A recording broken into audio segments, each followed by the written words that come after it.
آزاد کشمیر کے مظفرآباد اور میرپور ڈویژن سمیت بیشتر علاقوں میں تعلیمی سرگرمیاں بحال ہو گئیں، لیکن راولاکوٹ کے طلبہ کی تعلیم بدستور متاثر ہے۔ راولاکوٹ میں احتجاج کے باعث تعلیمی سرگرمیاں تاحال معطل ہیں، جس کے باعث طلبہ کا قیمتی وقت ضائع ہو رہا ہے۔ مظفرآباد اور میرپور ڈویژنز میں معمولات زندگی بحال ہونے کے ساتھ تعلیمی اداروں میں بھی سرگرمیاں دوبارہ شروع ہو چکی ہیں۔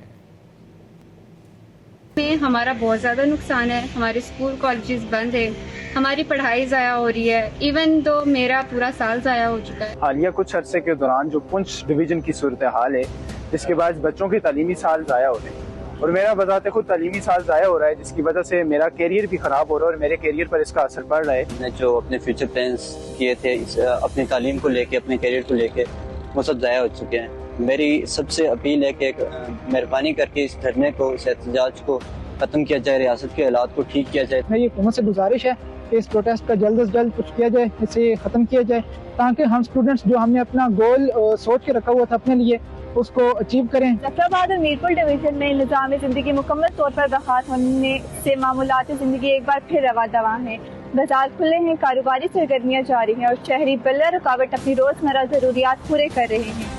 تعلیمی اداروں میں بھی تدریسی سرگرمیاں بحال ہو چکی ہیں، تعلیمی سرگرمیاں ہیں وہ بحال ہو چکی ہیں اور ہم لوگ واپس اپنے تعلیم کی طرف جاتے جا رہے ہیں۔ بازار کھلے ہیں، کاروباری سرگرمیاں جاری ہیں اور شہری بلا رکاوٹ اپنی روزمرہ ضروریات پوری کر رہے ہیں۔ ہمارے تعلیمی اداروں میں سرگرمیاں بحال ہو چکی ہیں۔ آزاد کشمیر میں بحال ہونے والی سرگرمیاں واضح کرتی ہیں کہ امن، معاملات زندگی، تعلیم، کاروبار کا جاری رہنا ہی عوام اور مقامی معیشت کے مفاد میں ہے۔